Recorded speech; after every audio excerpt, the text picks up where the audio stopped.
Koiki Media bringing the work closer to your doorstep. Mo kí gbogbo ilé pé a kú dédé àsìkò yìí. Àwa tí a wà ní àárọ̀ ẹ káàárọ̀, àwa tá a wà lọ́sàn-án ẹ káàsán, àwa tá a wà ní alẹ́ ẹ káalẹ́. A kí wa pé a kú dédé àsìkò yìí lẹ́ẹ̀kan sí i. A ò ní pẹ́ lórí ètò yìí. A kàn ní ká wá ṣàlàyé fún wa gẹ́gẹ́ bí àwọn nǹkan tó ń lọ ní ìlú Ṣakí àti agbègbè rẹ̀, pàápàá jùlọ ní àwọn ìpínlẹ̀ Kwara, láwọn ìlú tó jẹ́ ìlú Kwara tó súnmọ́ ìlú Ṣakí. Tí ẹ bá gbàgbé, ẹ rí i pé ní ọjọ́ ìjẹta àbí ìjẹrin nìyẹn, a jáde láti sọ̀rọ̀ fún wa nípa àwọn bandit bí wọ́n kọ̀wé sí ìlú kan tí à ń pè ní Gbàbé tó jẹ́ ìpínlẹ̀ Kwara. Ṣùgbọ́n bí a ṣe ń bá wa sọ̀rọ̀ ní òní, ó ṣeni láàánú pé láti alẹ́ àná náà ni a ti ń gbọ́ fìnkìfìnkì wípé àwọn bandit pé wọ́n ti wọ agbègbè ìlú Ṣakí. Kódà àwọn ọ̀nà tí wọ́n gbà wọlé, gẹ́gẹ́ bí a ti gbọ́, ni pé ní Àgbọnlẹ̀, ìlú kan wà tí à ń pè ní Àgbọnlẹ̀, pé ọ̀nà ibẹ̀ ni wọ́n gbà wọlé sí Iléṣà Ìbàrùbá. Ṣùgbọ́n kí àwa tó lè jáde láti sọ̀rọ̀, a ní láti ṣèwádìí ọ̀fíntótó dáadáa, ká di òtítọ́ mú, ká sì lè fi ìdí òtítọ́ ká lè fi múlẹ̀. Gẹ́gẹ́ bí a ti ń bá wa sọ̀rọ̀ lọ́wọ́lọ́wọ́ yìí, àwọn Fúlàní yìí wọ́n ti wọ ìlú Ṣakí, àwọn àrọ́kò ìlú Ṣakí wọ́n ti wọ̀ ọ́. Àwọn abúlé kan wà tí orúkọ wọn jẹ́ Tẹ̀ńlékè, pẹ̀lú Ẹgbẹ́dá, Gbàbé, Bùkúrọ́. Àwọn ìlú wọ̀nyí tó jẹ́ àwọn abúlé yìí, àwọn tíláwí yìí, wọ́n ti ṣe kíni, wọ́n ti wọbẹ̀ lọ́wọ́lọ́wọ́ tí à ń sọ̀rọ̀ yìí. Tó a kí àwọn agbófinró wa, pàápàá jùlọ àwọn Àmọ̀tẹ́kùn, fún iṣẹ́ takuntakun tí wọ́n ń ṣe. Ohun tó wá jẹ wá lógún tó jẹ́ kí a jáde, òun ni pé ẹ dákun, a fẹ́ kí ẹ bá wa pass information yìí sí gbogbo àwa tí à ń ra ọjà, bóyá àwa tá à ń ra soya beans ní inú oko. A ti gbọ́ pé àwọn èèyàn wa láti ìlú Ìbàdàn wọ́n ti ń pe àwọn èèyàn wọn wípé kí wọ́n máa padà bọ̀ sí ilé, kí wọ́n jáde kúrò nínú oko, nítorí pé àwọn atiláwí yìí wọ́n ti wọ àwọn ìgbèríko tó wà ní ìlú Ṣakí àti àwọn ìgbèríko tó wà jẹ́ ìgbèríko Kwara State tó wà ní tí wọ́n fi ẹ̀gbẹ́kẹ̀gbẹ́ pẹ̀lú àwọn abúlé Ṣakí. Ẹ dákun, a rọ̀ wá lẹ́ẹ̀kan sí i.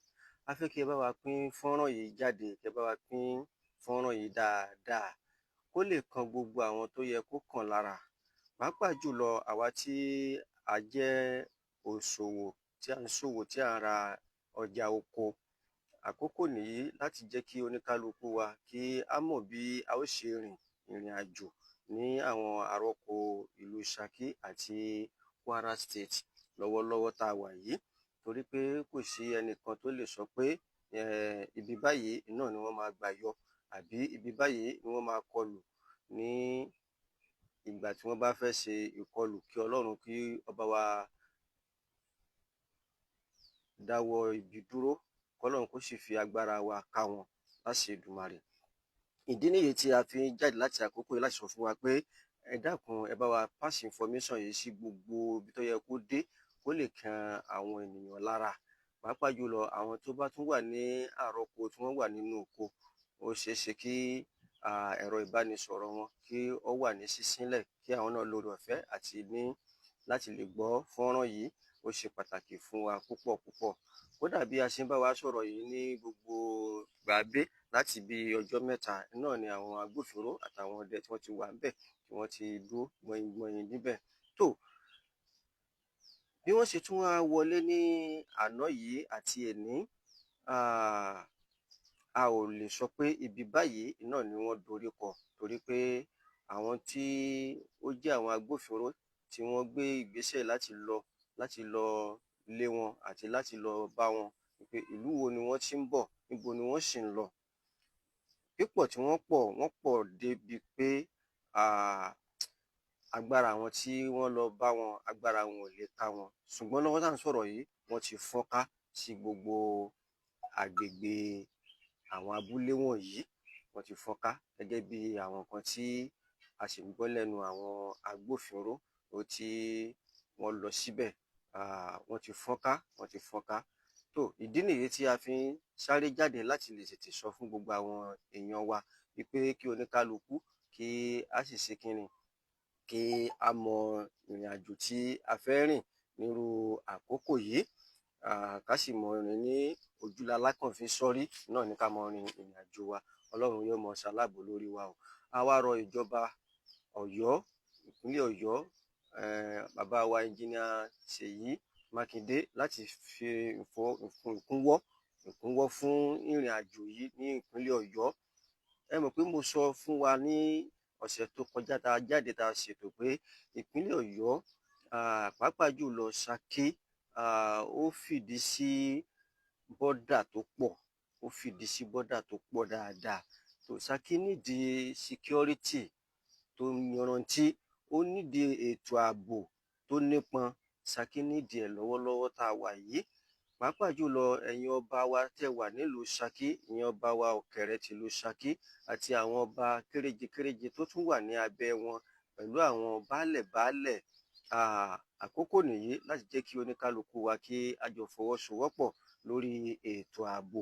Ó ṣe pàtàkì fún wa púpọ̀. Tẹ́ bá wò ẹ rí pé níbi àwòrán tí à ń sọ̀rọ̀ lé lórí yìí, a jẹ́ kó yé wa níbẹ̀ pé wọ́n ti fọ́nká sí àrọ́kò Ṣakí àti Kwara lọ́wọ́lọ́wọ́ báyìí.